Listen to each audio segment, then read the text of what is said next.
দেৰগাঁও ৰঙামাটি গেলাবিল নদীৰ ভয়াৱহ গৰাখহনীয়া। প্ৰতিবছৰ বাৰিষাৰ গেলাবিল নদীৰ পুলি কৰয়নীবাসীৰ বাবে ভয়াৱহ সমস্যা হৈ পৰিছে এই গৰাখহনীয়াত। বাৰিষা অহাৰ লগে লগে আৰম্ভ হয় ভয়াৱহ এই গৰাখহনীয়া। বছৰ বছৰ ধৰি খহনীয়া হৈ থকাৰ বাবে নৈৰ বুকু নিশ্চিন্ন হৈছে শ শ বিঘাৰ কৃষিভূমিৰ লগতে কেইবাটাও পৰিয়ালৰ ঘৰ-বাৰী। শতাধিক লোকে দীৰ্ঘ সময় ধৰি নদীৰ গৰাখহনীয়াত ক্ৰমবৰ্ধমান সমস্যাৰ সৈতে যুঁজ দি আহিছে। নদীৰ বিস্তৃত ভূখণ্ড জাহ যোৱাৰ বাবে বৃহৎ পৰিসৰত জনসাধাৰণৰ ক্ষতি হোৱাৰ লগতে অৰ্থনৈতিক দুৰ্দশাৰো সন্মুখীন হৈছে। প্ৰতি বছৰে জন প্ৰতিনিধি সমস্যা সমাধানৰ বাবে আহ্বান জনাই আহিছে যদিও গুৰুত্ব নিদিয়া হৈছে অভিযোগ। বিধায়ক মৃণাল শইকীয়াৰ সমস্যা সমাধানৰ আশ্বাস দিছিল যদিও সেয়াও যেন কাৰ্যক্ষম হৈ নুঠিল। পুনৰ বাৰিষাৰ প্ৰাক মুহূৰ্তত জলসম্পদ মন্ত্ৰী পীযুষ হাজৰিকাৰ ব্যৱস্থা ল'বলৈ আহ্বান জনাই নৈপৰীয়াৰ ৰাইজে। ঘৰটো পাবলৈ খুব বেছিতো 20 মিটাৰ মানহে আছে বাকী। আৰু এতিয়া যোৱা বছৰটো নিজ কৰা হৈছিলে, চৰকাৰে একো সুবিধা নল'লে। এই বছৰো এতিয়া সেই একে অৱস্থাই, ঘৰ পাপা অৱস্থা হৈ গৈছে। ঘৰটোলৈ কিমান বাকী আছে? খুব আৰু 20 মিটাৰমান হ'ব। ইয়াত ইয়াত এতিয়া বিঘা হিচাপ ক'ব গ'লেতো বহুত হ'ব, 100 বিঘা পাৰেই হ'ব। তেনেকৈ চৰকাৰ বিষয়ে এতিয়ালৈকে চাবলৈ অহা নাই। যোৱা বছৰ এই বছৰ খৰালি ছিজনত আহিছিলে, এই ছাৰ্ভে কৰিবলৈহে আহিছিলে, তাৰপিছত আৰু কোনো অহা নাই। এতিয়া আমাৰ ইয়াত ঘৰটো যেতিয়া যিমানখিনি মাটি সম্পত্তি গুচি গ'ল, এতিয়া লোকৰ মাটিত আমাৰ বসবাস দিব যাম। মোৰ যদি এই ঘৰটো উঠি গুচি যায়, তেতিয়াহ'লে আমি ক'ত বিদেশী হ'ম নেকি? হে, জমিনততো মোক ঘৰ বনাবলৈ নিদিয়ে কোনো কাৰণত। এতিয়া আপুনি থাকিবলৈকে সুবিধাই নাই। ক'ৰবাত স্কুলে বাঁহ ল'লেহে হ'ব।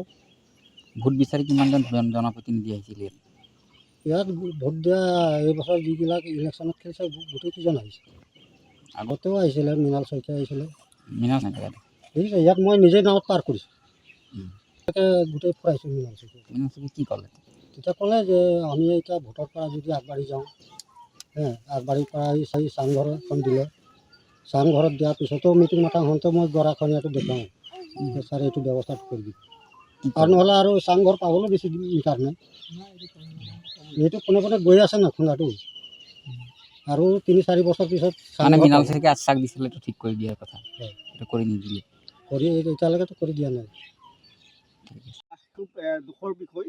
এই বিষয়টোৰ ওপৰত আচলতে আমি 3টা বছৰীয়া অনুসূচিত যুৱ ছাত্ৰ পৰিষদে আমি গোলাঘাট জিলাৰ মই যেতিয়া সম্পাদক হৈ আছিলোঁ সেই সময়ৰ পৰা এই বিষয়টোৰ ওপৰত লাগি আছিলোঁ। যে এটা কথা যে আমাৰ বৰ্তমানৰ চৰকাৰৰ মন্ত্ৰী পীযুষ হাজৰিকা ডাঙৰীয়াই যে নদীৰ কাষত বসবাস কৰি থকা আমাৰ অনুসূচিত জাতিৰ ব্যক্তি, এই ব্যক্তিসকলৰ ওপৰত তেখেতৰ কোনো দায়বদ্ধতা নাই নেকি? যে নদীৰ কাষত বসবাস কৰি থকা ব্যক্তিৰ কোনো আচলতে তেখেতে মানুহৰ ওপৰত মানে কোনো চিন্তা নাই নেকি? যে এই মানুহখিনি কেনেকৈ জীয়াই থাকিব? এই গেলাবিল নদীখনে প্ৰায় মানে আপোনাৰ 300 ফুট 200 ফুট মাটি এই যিটো স্থানত আমি বৰ্তমান উপস্থিত আছোঁ, এই ঠাই মাটি নদীৰ বুকুত যা গ'ল। কিন্তু পীযুষ হাজৰিকা ডাঙৰীয়াই ইমান নিউজ কৰাৰ পিছতো, আপোনালোকৰ সংবাদ মাধ্যমত প্ৰচাৰ কৰাৰ পিছত তেখেতৰ আচলতে এই যে আমাৰ প্ৰচাৰ কৰা বিষয়টো তেখেতৰ আচলতে মন মগজুত বা তেখেতে নেদেখে নেকি? নেদেখা কাৰণ কি? আৰু আমি এটা কথা গম পাওঁ, এই বস্তুটো বোলে আচলতে তেখেতলোকে বোলে এষ্টিমেট বনাইছিলে বুলি কৈছে। এষ্টিমেট আমাক অফিচাৰে জনাইছিলে, কিন্তু এষ্টিমেট বনালে, কিন্তু আজিলৈকে এই বস্তুটো কিয় নহ'লে?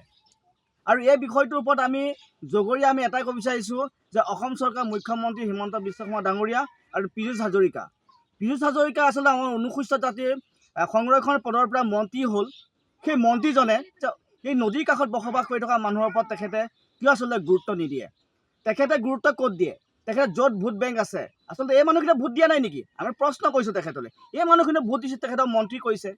আমি ক'ব বিচাৰিছোঁ যে নদীৰ কাষত বসবাস কৰি থকা আমাৰ অনুসূচিত জাতিৰ ব্যক্তি, বিভিন্ন জনগোষ্ঠীৰে ভৰপূৰ ঠাই, আমাৰ গেলাবিল নদীৰ বসবাস কৰি থকা যিখিনি মানুহ আছে, বিভিন্ন জনগোষ্ঠীৰে ভৰপূৰ ঠাই, এই মানুহখিনিক ৰক্ষণাবেক্ষণ দিবৰ কাৰণে পীযুষ হাজৰিকাক আগত বাৰে অনুৰোধ জনাইছিলোঁ। এতিয়া আমি যোৱা বছৰ এটাই কথা ঘোষণা কৰিছিলোঁ যে যদিহে এই খৰালি দিনত যদি আমাৰ ইয়াত পাকুপান্দি বা কিবা জিঅ' বেগৰ যদি ব্যৱস্থা নকৰে, আমি অহা বছৰ যদি মানে খৰালি নকৰে, আমি অহা বছৰ বাৰিষাত আমি এটা ধৰ্ণা কাৰ্যসূচী ল'ম বুলি কৈছোঁ। আমাৰ আচলতে সেইটোৱে হ'বলৈ আমাৰ গৈ আছে। আমি যিখিনি আচলতে ধৰ্ণা কাৰ্যসূচী কৰিম বুলি কৈছিলোঁ, মই সেইটো কথাই ক'বলৈ গৈ আছিলোঁ। যোৱা বছৰ আমি তেখেতক কৈছিলোঁ যে আমি ধৰ্ণা কাৰ্যসূচী দিম। কাম কৰিলে তেতিয়া আমাৰ ঠিকে আছে। কাম কিন্তু নকৰিলে, এষ্টিমেট বনাই সেই এষ্টিমেট আচলতে তেখেতলোকে চানা বিক্ৰী কৰা আচলতে দোকানীক বিক্ৰী কৰিলে যে তেনেকৈ এষ্টিমেটটো তেনেকুৱা আমাৰ মানে পৰিলক্ষিত হৈছে। সেইকাৰণে ক'ব বিচাৰিছোঁ, এইবাৰ খৰালি মাহ শেষ হ'ল, বাৰিষা মাহ সোমালে, এতিয়া মে' মাহৰ যি 23-24 তাৰিখ হ'ল। আমি জুন জুলাইত আমি এই ঠাইত এই পুলিকৰণী দেৰগাঁও সমষ্টি, এতিয়া নৱ নিৰ্বাচিত পুলিকৰণী এইটো দেৰগাঁও সমষ্টি হ'ল, এই সমষ্টিৰ আৰু এই ঠাইত পুলিকৰণীত আমি জুন জুলাইত আমি ইয়াত ধৰ্ণা কাৰ্যসূচী দিম আৰু তাৰ দায়ী পীযুষ হাজৰিকা হ'ব। আৰু যেতিয়ালৈকে আমাৰ কাম DC মহোদয়, আমাৰ চাৰ্কুল অফিচাৰ, যেতিয়া মন্ত্ৰী ইয়াত উপস্থিত নহয়, বিধায়ক যদি উপস্থিত নহয়, তেতিয়ালৈকে কিন্তু আমি ধৰ্ণা কাৰ্যসূচী লয়। ইয়াত যিমান মানুহ আছে, যিমান মানুহৰ নদীৰ বুকুত তেখেতলোকৰ খেতি মাটি নদীৰ বুকুত গ'ল, কৃষিৰ মাটি নদীৰ বুকুত গ'ল, সেই সকলো ব্যক্তিক আনি ইয়াত আমি এই ঠাইত আমি ইয়াত ধৰ্ণা কাৰ্যসূচী দিবলৈ আমি কিন্তু বাধ্য হ'ম।